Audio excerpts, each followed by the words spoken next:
Efa natao sokely planera teo anatin'ilay amandeha ilay tompoko. Dia izay izao no tonga amin'ny fitenenana manao hoe kopakopa-dravina hoy sabetika tao milaizay rehefa tsy mampino ihany.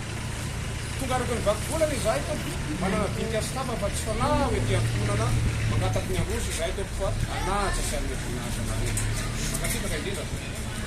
Eny tompo miarahaba anareo izahay arabainy sala amin'ny ramasoandro ianareo ho fahazavan'ny andro.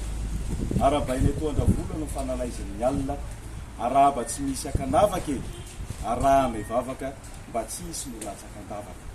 Reto izay misy olo tena ny fianakaviana raha mahita ianareo dia andrem-bavilanitra efatra no mijoro miaraka amiko misy olo tena ny fianakaviana ambony eo mijery anareo.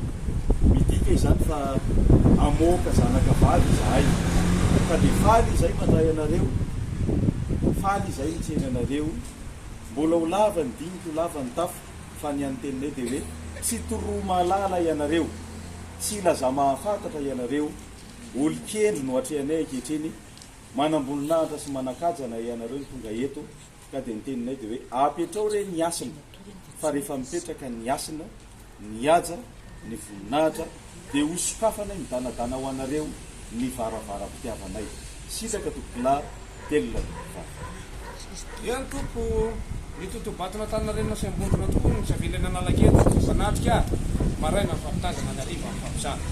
Isika mianakavy no tsy avelan'izy roa kely ny tsy fampitaona satria ny fitiavana efa mipetraka ny dinika efa langera teo anaty amin'ny mianakavy.